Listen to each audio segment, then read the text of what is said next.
இயேசுவே நன்றி. ஹalleluya. Praise the Lord. Praise you Jesus. Thank you Jesus. உமது இரத்தத்தால் எங்களை கழுவும் ஆண்டவரே, தூய்மையாக்கும், விடுதலை தாரும், அனைத்து விதமான கட்டுகள் உடைக்கப்படுத்தும் ஆண்டவரே. உமது ஞானத்தை பொழிந்தருளும் ஆவியானவரே, எங்களோட உறவாடும் ஐயா. இயேசுவே நன்றி. ஹalleluya. Praise the Lord. Praise you Jesus. Thank you Jesus. உமது இரத்தத்தால் எங்களை கழுவும் ஆண்டவரே, தூய்மையாக்கும், விடுதலை தாரும். இயேசுவே நன்றி. ஹalleluya. Praise the Lord.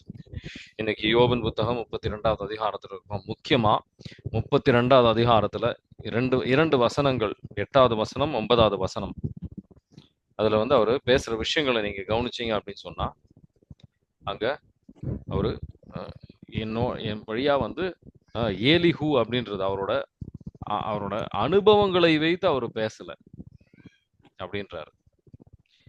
யோபு கிட்ட அவர் கோபப்படுகின்றார். அனுபவத்தோட நான் பேசல, ஆவியானவர் நிரப்புதலால நான் பேசுறேன் அப்படின்னு சொல்லி அவரு பேசுறாரு. என்னோட ஞானம் என்னோட அனுபவத்தினால வரல, ஆவியானவரன் வழி நடத்துதலால. அதோட அர்த்தம் என்ன? அவரு ஆவியால நிரப்பி பேசுறாரு அப்படின்னா அவர் ஒரு தீர்க்கதரிசி. அதான் அவரோட அவர் சொல்றது, அவர் வெளிப்படுத்துற ஒரு விஷயம். அதுதான் நான் ஒரு தீர்க்கதரிசின்னு அப்படின்னு அவர் சொல்றாரு. சரிங்களா? அப்ப இன்னைக்கு நம்ம புரிஞ்சுக்க போற விஷயம் யோபின் புத்தகம் 32 8 9 வாசிக்கிறீங்களா?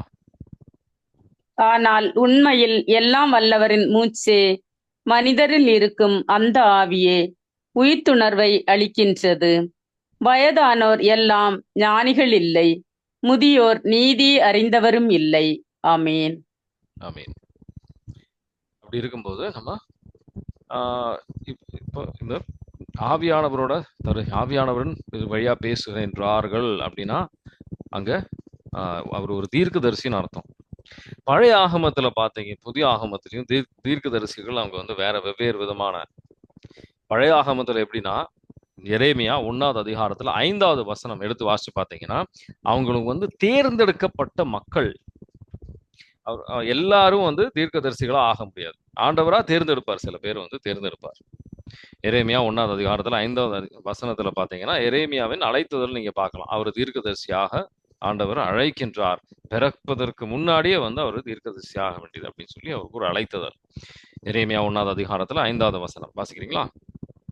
தாய் வயிற்றில் உன்னை நான் உருவாக்கும் முன்பே அறிந்திருந்தேன், நீ பிறக்கு முன்னே உன்னை திருநிலைப்படுத்தினேன், மக்களினங்களுக்கு இறைவாக்கினனாக உன்னை ஏற்படுத்தினேன். ஆமீன். ஆமீன். அற்புதமான ஒரு விஷயம். ஆனா புது ஆகமத்துல அற்புதமான விஷயம். கடவுள் இயேசு ஆண்டவரோட பாடுகள் வழியாக, அவரோட இறப்பின் வழியாக, அவரோட விண்ணேற்றத்தின் வழியாக, அந்த வல்லமையின் வழியாக நம்ம எல்லாருமே தீர்க்கதரிசிகளாக, ஞானஸ்தானம் வழியாக, உறுதி பூசுதல் வழியாக நம்ம எல்லாருமே ஒவ்வொருத்தருமே நமக்கு தீர்க்கதரிசிகளாக ஆண்டவர் நியமிச்சிருக்கின்றார். 2 திருத்தூதர் பணிகள் 2வது அதிகாரம் 16 18. யோவேல் காலகட்டத்திலிருந்து இயேசு ஆண்டவர் வருகைக்கு அப்புறம் கடைசி நாட்கள் அப்படின்னு சொல்லுவாங்க. ஆவியானவர் நாட்களில் நம்ம இருக்கின்றோம். இந்த நாட்களில் நம்ம எல்லாருமே, அனைவரும் ஒருத்தர் விடாம, சின்ன குழந்தைகளிலிருந்து நம்ம எல்லாருமே தீர்க்கதரிசிகளாக இருக்கணும் அப்படின்னு சொல்லி ஆண்டவர் விரும்புகின்றார். திருத்தூதர் பணிகள் 2வது அதிகாரம் 16 18 வாசிக்கிறீங்களா? நீங்கள் காணுகின்ற காட்சி இறைவாக்கினர் யோவேல் கூறிய நிகழ்ச்சியே. அவர் மூலம் கடவுள் கூறியது, இறுதி நாட்களில் நான் மாந்தர் யாவர் மேலும் என் ஆவியை பொழிந்தருள்வேன். உங்கள் புதல்வரும் புதல்வியரும் இறைவாக்கு உரைப்பர். உங்கள் இளைஞர்கள் காட்சிகளையும் உங்கள் முதியோர் கனவுகளையும் காண்பர். அந்நாட்களில் உங்கள் பணியாளர் பணிப்பெண்கள் மேலும் என் ஆவியை பொழிந்தருள்வேன். அவர்களும் இறைவாக்கு உரைப்பர். ஆமீன். அற்புதமான ஒரு விஷயம். நம்ம எல்லாருக்குமே இந்த ஒரு அழைத்துதல் இருக்கு. 1 பேதுரு 2வது அதிகாரத்துல 9வது வசனம் இன்னும் தெளிவாக அதுல போடப்பட்டிருக்கும். நம்மளாம் எல்லாருமே தேர்ந்தெடுக்கப்பட்ட மக்கள், குருத்துவ ஒரு இனம், ஆண்டவரோட மக்கள். எல்லாருக்குமே இந்த ஒரு தீர்க்க தரிசனம், நம்ம குருத்துவர்களாக இருக்கின்றோம். 1 பேதுரு 2வது அதிகாரத்துல 9வது வசனம் வாசிக்கிறீங்களா? ஆனால் நீங்கள் தேர்ந்தெடுக்கப்பட்ட வழிமரபினர், அரச குருக்களின் கூட்டத்தினர், தூய மக்களினத்தினர், அவரது உரிமை சொத்தான மக்கள், எனவே உங்களை இருளினின்று தமது வியத்தகு ஒளிக்கு அழைத்துள்ளவரின் மேன்மை மிக்க செயல்களை அறிவிப்பது உங்கள் பணி. ஆமீன். ஆமீன். அப்படி இருக்கணும். நம்ம வந்து நம்ம வாழ்க்கையில ஒவ்வொருத்தரும் தீர்க்கதரிசன ஒரு அழைத்துதல் இருந்தாலும் பல நேரத்துல நம்ம ஆண்டவருக்கு ஏற்றபடியாக நம்ம ஒரு தீர்க்கதரிசியாக வாழுகின்றோமா? அந்த மாதிரி ஒரு வாழ்க்கையை வாழுகின்றோமா? ஆண்டவர் கேட்கிற கேள்வி. 2 பேதுரு 1வது அதிகாரத்துல 21வது வசனம். ஆவியானவரான வழிநடத்தலோடு நம்ம நடக்கின்றோமா? 2 பேதுரு 1வது அதிகாரத்துல 21வது வசனம் வாசிக்கிறீங்களா? அவர்கள் நீதி நெறியை அறிந்தபின் தங்களுக்கு அருளப்பட்ட தூய கட்டளையை கடைபிடியாமல் விட்டு விலகுவதை விட அதை அறியாமலே இருந்திருந்தால் நலமாயிருக்கும். ஆமீன். இல்ல, 2 பேதுரு 1வது அதிகாரத்துல 21. அதுதான் தூய ஆவியால் ஆட்கொள்ளப்பட்ட மனிதர்கள் கடவுள் அருளியதை உரைத்ததே இறைவாக்கு. அது ஒருபோதும் மனித விருப்பத்தால் உண்டானது அல்ல. ஆமீன். மனித விருப்பத்தால் வருகின்றது கிடையாது. இது தூய ஆவியானவரால வருகின்ற ஒரு உணர்த்ததால வருகின்றது. ஸோ இந்த மாதிரி நம்ம தூய ஆவியானவரால வழிநடத்தப்பட்ட மக்களாக இருக்கணும். இந்த ரோமேருக்கு எழுதிய திருமுகம் 8வது அதிகாரத்துல 14வது வசனம் எடுத்து பார்த்தீங்கன்னா, கடவுளின் பிள்ளைகளாக நம்ம எப்படி மாறுகின்றோம். ரோமேருக்கு எழுதிய திருமுகம் 8:14. நம்ம ஒவ்வொருத்தரும் கடவுளோட பிள்ளைகளாவது ஆவியானவரோட வழிநடத்தலாக தீர்க்கதரிசிகளாக இருக்கணும்னு ஆண்டவர் விரும்புறார். ரோமேர் 8:14 வாசிக்கிறீங்களா? கடவுளின் ஆவியால் இயக்கப்படுகிறவர்களே கடவுளின் மக்கள். ஆமீன். ஆமீன். சோ எத்தனை பேர் வந்து நம்ம கடவுளின் ஆவியால வழி நடத்தப்படுகின்றோம்? அந்த மாதிரி வழி நடத்தப்படணும் நம்ம விரும்புவோம். சில நேரத்துல நம்ம நல்லது நடக்கணும், தவறான பாதையில போகக்கூடாதுன்னு இருக்கும்போது நமக்கு ஒரு விருப்பம் இருக்கும். அதுக்கு நம்ம சில விஷயங்கள் செய்யணும். முதல் விஷயம் என்ன அப்படின்னு பாத்தீங்கன்னா, நம்ம நாவை அர்ப்பணிக்கணும். இந்த தூய்மையில் ஆவியானவர் தான் தூய்மையில் அவர் செயல்படுவார். அவரு தூய ஆவி, அதனால தூய்மையில் அவர் செயல்படுவார். எரேமியா 15வது அதிகாரம் 19வது வசனம். நீ மனம் மாறி அவர் வந்து நல்ல விஷயங்கள் மட்டும் நம்ம பேசணும், நல்ல விஷயங்களை சிந்திக்கணும், நல்ல விஷயங்களை செய்யணும். அப்போ வந்து நம்ம ஆவியானவர் நமக்குள்ள செயல்படுவதற்கு, ஆவியானவரால் இயக்கப்பட்டு நம்ம பேசுவதற்கு ஏதுவான ஒரு பாத்திரமாக நம்ம மாறுவோம் ஒவ்வொருத்தரும். எரேமியா 15வது அதிகாரம் 19வது வசனம் வாசிக்கிறீங்களா? எனவே ஆண்டவர் கூறுவது இதுவே, நீ திரும்பி வந்தால் நான் உன்னை முன்னே நிலைக்கு கொண்டு வருவேன். என் முன் வந்து நிற்பாய். பயனில நீக்கி பயனுள்ள பேசின் நீ என் இறைவாக்கினனாக இருப்பாய். அவர்கள் உன்னிடம் திரும்பி வருவார்கள், நீ அவர்களிடம் திரும்ப வேண்டாம். ஆமீன். ஆமீன். பயனற்ற பேச்சுகள் நம்ம நிறைய பேசுறோம். அப்ப ஆவியானவர் எப்படி பேச முடியும் நம்ம வழியா? நம்ம தவறான விஷயங்கள் நம்ம வந்து பேச்சுக்கு இடம் கொடுக்க கூடாது. நல்ல ஒரு குப்பை தொட்டியை நம்ம வந்து நல்ல விஷயத்துக்காக பயன்படுத்துவோமா?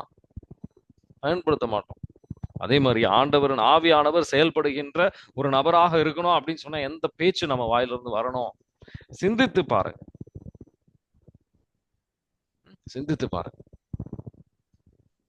நல்ல விஷயத்திற்காக நம்ம பயன்படுத்த ஆரம்பிக்கும் போது ஆண்டவருக்கு இது விருப்பம் இல்லை. நம்ம மற்றவர்களை ஆசீர்வதிக்கின்ற நபராக நம்ம கோவப்படுகின்ற நபர்களாக இருக்கக்கூடாது அப்படின்னு முடிவெடுத்து நீங்க வந்து படிகள் எடுத்து வைக்கும் போது ஆவியானவரின் ஆசீர்வாதத்தை நீங்க அங்க பாப்பீங்க. ஏசையா எவ்வளவு பெரிய புத்தகத்தை எழுதியிருக்கிறாரு. 66 சாப்டர் இருக்கு, அதுல அதிகாரம் இருக்கு. ஏசையா 6வது அதிகாரத்துல அவரோட அழைத்துதலை கவனிச்சுப்பாரு. ஏசையா 6வது அதிகாரம் 5-9. அவரு அனுப்பப்படுவதற்கு முன்னாடி அவர் நாவை தூய்மைப்படுத்துகின்றார் கடவுள். ஏசையா 6வது அதிகாரத்துல 5-9 வாசிக்கிறீங்களா? அப்பொழுது நான், ஐயோ நான் அழிந்தேன், ஏனெனில் தூய்மையற்ற உதடுகளை கொண்ட மனிதன் நான். தூய்மையற்ற உதடுகள் கொண்ட மக்கள் நடுவில் வாழ்பவன் நான். படைகளின் ஆண்டவராகிய அரசரை என் கண்கள் கண்டனவே என்றேன். அப்பொழுது சேராபீன்களுள் ஒருவர் பலிபீடத்திலிருந்து நெருப்பு பொறி ஒன்றை குறட்டால் எடுத்து அதை தம் கையில் வைத்துக்கொண்டு என்னை நோக்கி பறந்து வந்தார். அதனால் என் வாயைத் தொட்டு, இதோ இந்நெருப்பு பொறி உன் உதடுகளைத் தொட்டது. உன் குற்றப்பழி உன்னை விட்டு அகன்றது. உன் பாவம் மன்னிக்கப்பட்டது என்றார்.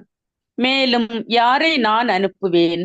நமது பணிக்காக யார் போவார் என வினவும் என் தலைவரின் குரலை நான் கேட்டேன்.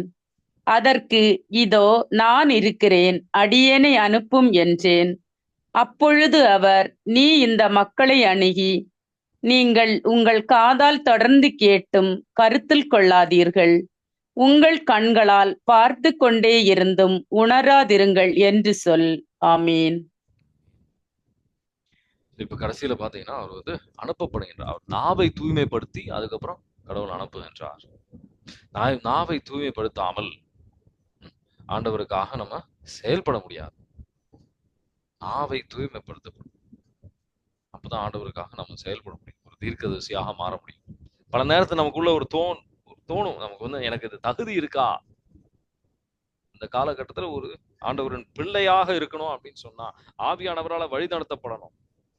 அதான் தீர்க்கதரிசின்றது, வேற ஒண்ணுமே கிடையாது. ஆவியானவரால வழி நடத்தப்படுகின்றது அப்படின்றது ஒரு அப்பதான் நம்ம கடவுளின் பிள்ளைகள்.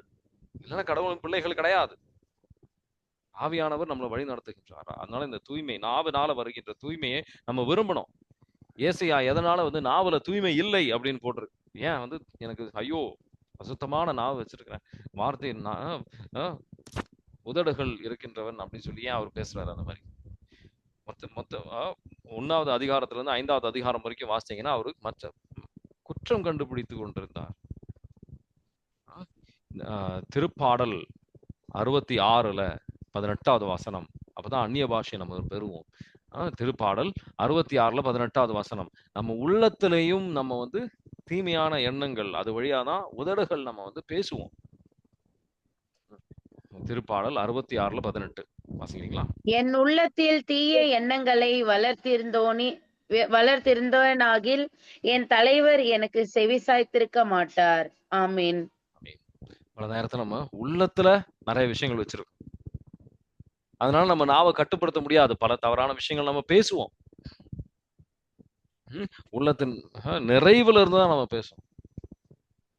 அந்த மாதிரி இருக்கக்கூடாது. உள்ளத்தை நம்ம முழுமையான ஒரு அர்ப்பணத்திற்கு வரணும். ஆண்டவரே, நீங்க விரும்பின விஷயங்கள் மட்டும் தான் நான் பேசுவேன், இல்லைன்னா நமக்கு ஒரு தடை. ஆண்டவர் கிருபை நம்ம வாழ்க்கைக்கு வருவதற்கு அது மிகப்பெரிய ஒரு தடை. ஏசையா 50வது அதிகாரம் 4ம் 5ம் எடுத்து வாசிங்க. ஏசையா 50வது அதிகாரத்துல 4வது வசனம் 5வது வசனம். இந்த மாதிரி ஒரு தீர்க்கதரிசியாக மாறணும், நான் மற்றவங்களுக்கு சொல்லிக் கொடுக்குறவங்களாக, ஆண்டவரை பற்றி சொல்லிக் கொடுக்குற ஒரு நபராக மாறணும் அப்படின்னு விரும்புறீங்க அப்படின்னு சொன்னா, அதிகாலையில் எழுந்து ஜெபிப்பது அது ஒரு அரிய ஒரு வழி.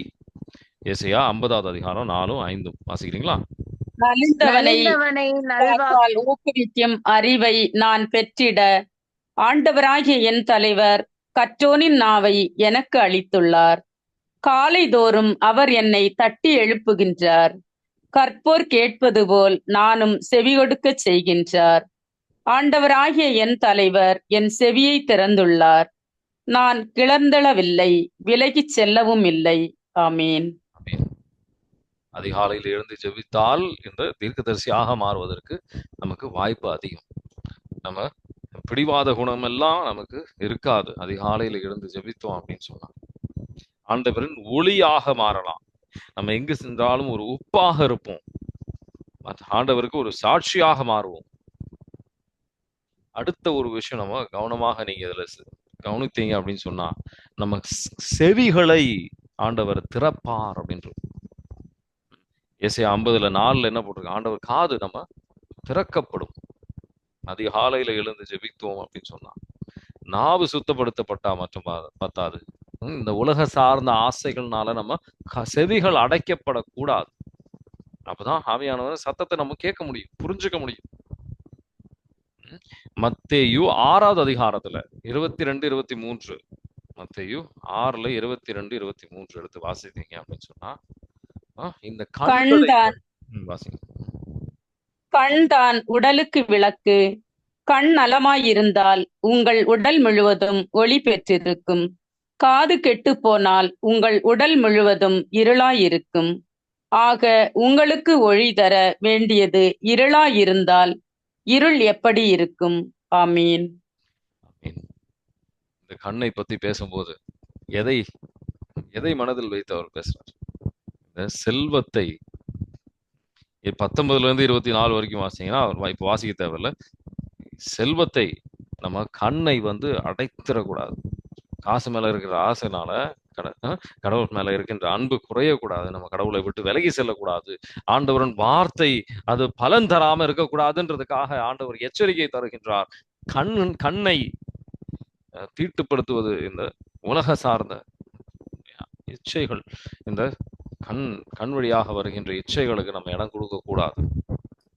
மத்தேயு 13வது அதிகாரம் 22. செல்வ செருக்கு சில விஷயங்கள் எப்படி நம்ம கண்கள்ல வந்து ஆண்டவர் காட்சிகளை பார்க்க முடியாத காரணம் என்ன அப்படின்னு பாத்தீங்கன்னா இதெல்லாம் தான் தடையாக நிற்கின்றது. மத்தேயு 13ல 22, 23, 22 மட்டும் வாசி.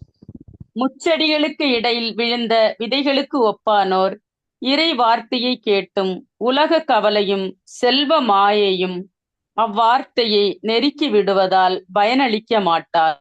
ஆமீன். பயன் இல்லாத நபர்களாக இருக்கக்கூடாது.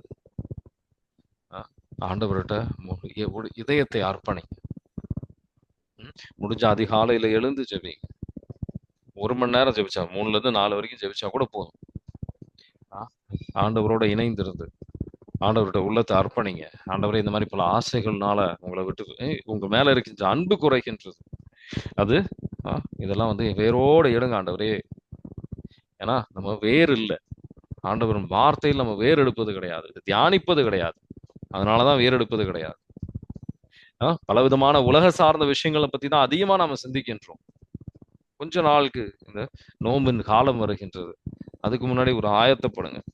இந்த உலக சார்ந்த விஷயங்கள் போன் வழியா நம்ம பல ஆசைகள் தூண்டுகின்றது. இந்த போன்லாம் பார்த்து டிவி எல்லாம் பார்க்கும்போது ஆசைகள் தூண்டுகின்ற விதத்தில் அதை நம்ம பல விஷயங்கள் நம்ம பார்க்கிறோம்.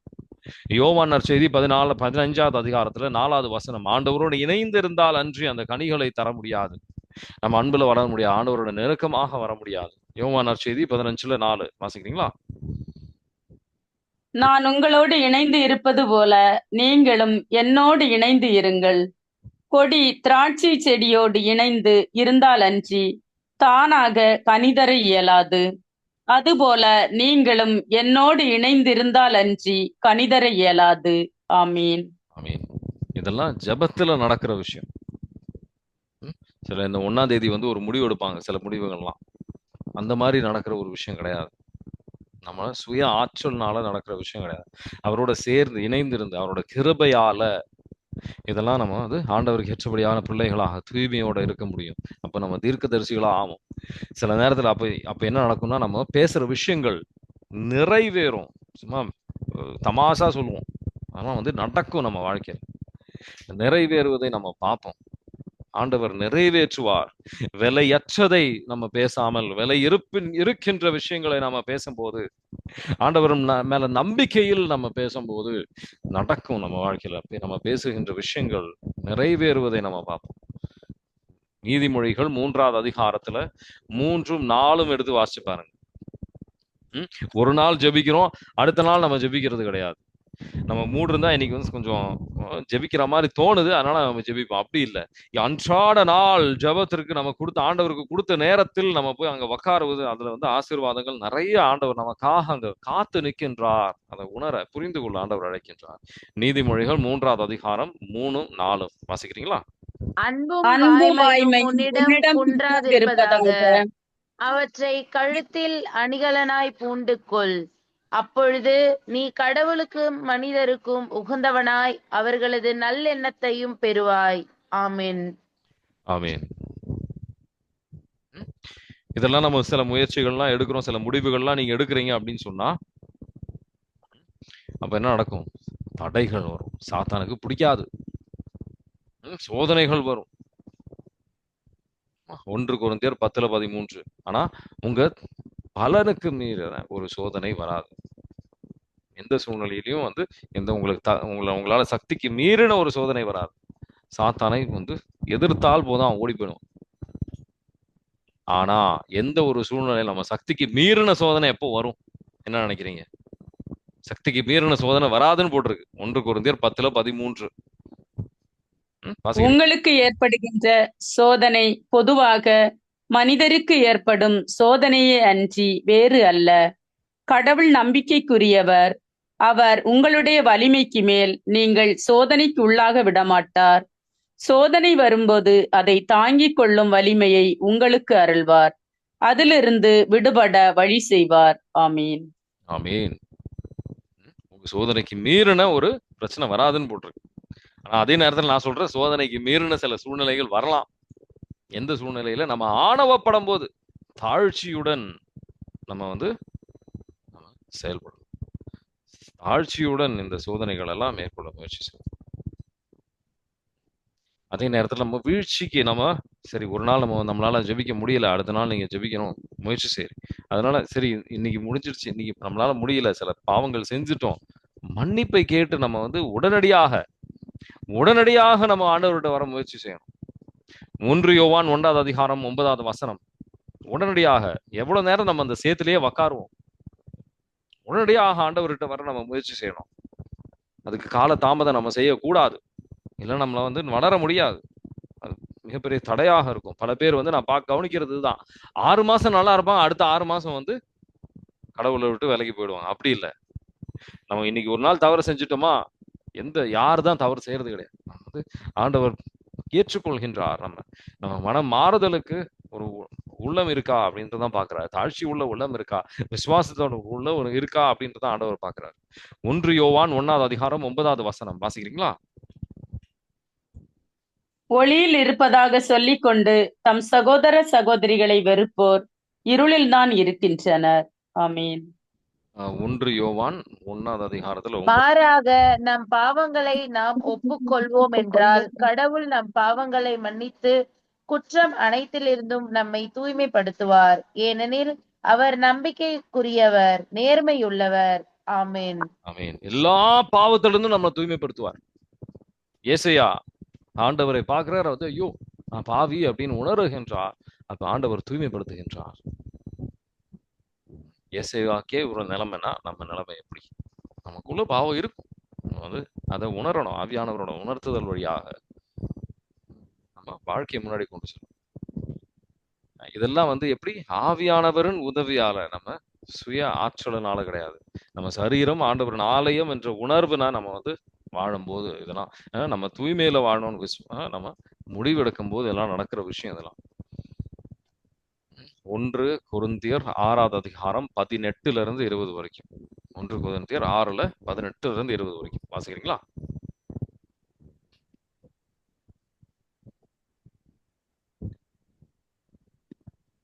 எனவே பரத்தமையை விட்டு விலகுங்கள். மனிதர் செய்யும் எப்பாவமும் உடலுக்கு புறம்பானது. ஆனால் பரத்தமையில் ஈடுபடுவோர் தம் சொந்த உடலுக்கு எதிராகவே பாவம் செய்கின்றனர். உங்கள் உடல் நீங்கள் கடவுளிடமிருந்து பெற்றுக்கொண்ட தூய ஆவி தங்கும் கோயில் என்று தெரியாதா? நீங்கள் உங்களுக்கு உரியவர் அல்ல, கடவுள் உங்களை விலை கொடுத்து மீட்டுள்ளார். எனவே உங்கள் உடலால் கடவுளுக்கு பெருமை சேருங்கள். ஆமேன். ஆமேன். இப்ப தீர்க்கதரிசி ஆகணும், அந்த விதத்தில் நான் செயல்படணும், ஆண்டவருக்காக நான் செயல்படணும்னு நீங்க விரும்புறீங்க அப்படின்னா நல்ல விஷயம். ஆனா இது எனக்காகவோ உங்களுக்காகவோ தருகின்ற ஒரு அழைத்துதலோ ஒரு கிருபையோ கிடையாது. இது எதற்காக ஒரு எதற்காக தீர்க்கதரிசியாக ஆண்டவர் நியமித்திருக்கின்றார், பயன்படுத்துகின்றார்? 1 கொரிந்தியர் 14:12 எடுத்து வாசிங்க. திருச்சபை வளரணும். பல பேர் தீர்க்கதரிசி ஆவது எதற்காக ஆசைப்படுறாங்க? சுயநலமான ஆசையினால. எல்லாரும் என்னை பத்தி தெரிஞ்சுக்கணும், நான் தூய்மையான ஆளு அப்படின்றதுக்காக ஆணவத்தில் அந்த சிந்தனை வருகின்றது. அப்படி இல்லை. நம்ம ஒரு பணியாளன். இயேசுவானவர் ஒரு பணியாளனாக இருந்தார். அது மாதிரி நம்ம பணி செய்வதற்காக, ஆண்டவருக்கு பணி செய்கின்ற நபராக மாறுவதற்காக நம்ம அதை செய்யணும். ஆண்டவர் திருச்சபை கட்டி எழுப்புவதற்காக இருக்கணும். 1 கொரிந்தியர் 14:12 வாசிக்கிறீங்களா?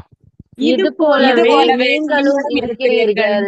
தூய தூய ஆவியார் ஆவியார் அருளும் கொடைகளை ஆர்வமாய் நாடும் நீங்கள் திருச்சபையை கட்டி எழுப்பும் கொடைகளையே தேடி அவற்றில் வளர்ச்சியடைங்கள்.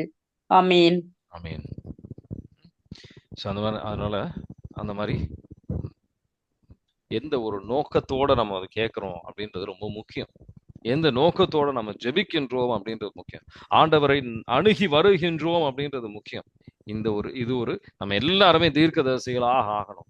நம்ம காட்சிகள் பார்க்கணும். ஆண்டவர் நம்மோட காட்சிகள் வழியாக பேசணும். அந்நிய பாஷை நமக்கு ஒவ்வொருத்தருக்கும் வேணும். அது வழியாக ஆண்டவர் நம்மளை சக்திப்படுத்துவார். அவர் பிள்ளைகளாக மாறுவோம். அவர் திருச்சபையை நம்ம அது வழியாக கட்டி எழுப்பலாம். சில பேர் எப்படின்னா தவறான எண்ணங்கள் இருக்கு. எப்படின்னா கனிகள் இருந்தாதான் நம்ம விண்ணகத்துக்கு போக முடியும், இந்த பழங்கள்னால பெரிய விஷயம்லாம் கிடையாது அப்படின்னு யோசிப்பாங்க. அது ரொம்ப மிகப்பெரிய தவறான சிந்தனை. ஆண்டவர் ஏதாவது ஒரு விஷயம் தராரு அப்படின்னாவே அவர் ஞானத்துல முதல்ல நம்ம நம்பிக்கை வைக்கணும். பல பேரோட தவறான போதனையே இந்த மாதிரி கொடுக்குறாங்க. ஏன்னா அவங்களுக்கு அந்த கிருபைகள்லாம் இல்லை அப்படின்றதுனால இருக்கிறவங்களை அதெல்லாம் அந்த அளவுக்கு முக்கியம் இல்லை அப்படின்னு சிந்திக்கிற பல பேர் இருக்கிறாங்க. இதெல்லாம் கடவுளுக்கு வேதனைக்குரிய விஷயங்கள். 1 கொரிந்தியர் 1வது அதிகாரம் 2-5 வரைக்கும் பவுல் ரொம்ப ரொம்ப தெளிவாக அவர் சொல்றார்.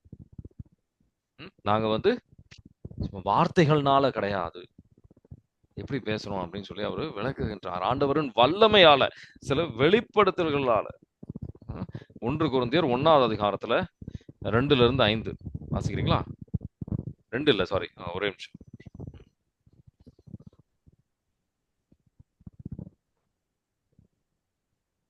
ஒரே நிமிஷம்.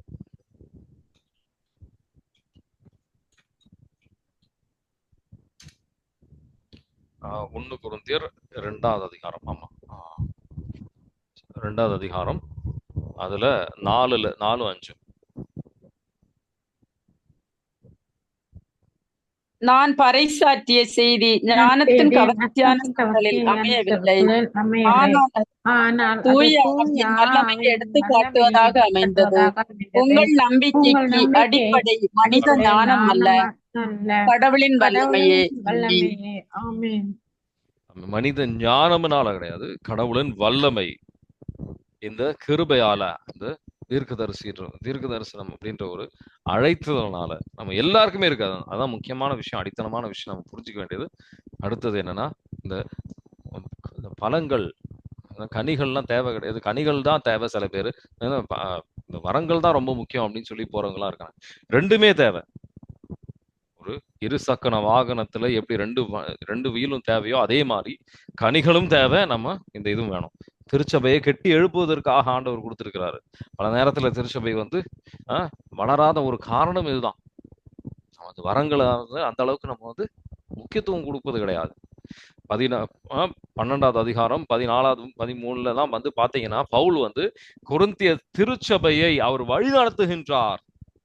இந்த மக்கள் இந்த இந்த கிஃப்ட்ஸ் எல்லாம் சரியா பயன்படுத்த மாட்டேங்கிறாங்க அப்படின்றதுனால அவர் வழி நடத்துகின்றார். எதை எப்படி பயன்படுத்தணும், எந்த நோக்கத்தோட நம்ம இதை பயன்படுத்தணும். ஒரு கிஃப்ட் கிடைச்சா பத்தாது, நீ அதுக்கு மேல இருக்கிற அதோட விளக்க வேண்டிய ஒரு கிஃப்டையும் நீ கேளு அப்படின்றாரு. சில விஷயங்கள்லாம் அவர் கரெக்டா வழி நடத்துகின்றார். இது வேண்டாம், இந்த கிஃப்ட் எல்லாம் வேண்டாம்னு சொல்றது ஆண்டவருக்கு ஏற்றபடியான சிந்தனையே கிடையாது.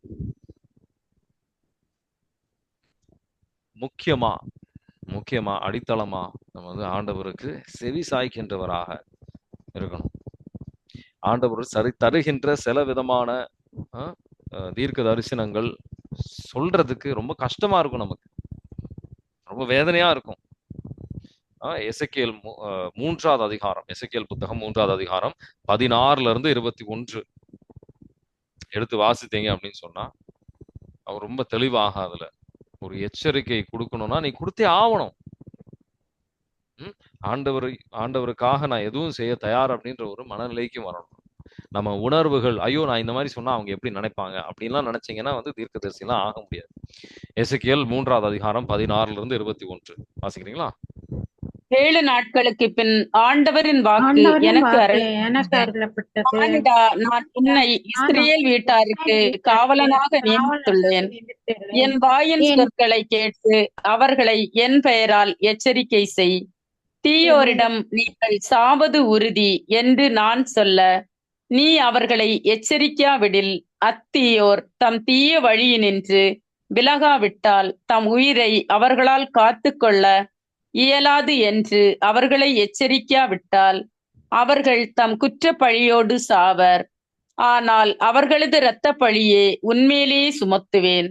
மாறாக நீ தீயோரை எச்சரித்திருந்தும் அவர்கள் தம் செயலினின்றும் தம் தீய வழியினின்றும் விலகாமல் இருந்தால் அவர்கள் தம் குற்ற பழியோடு சாவர்.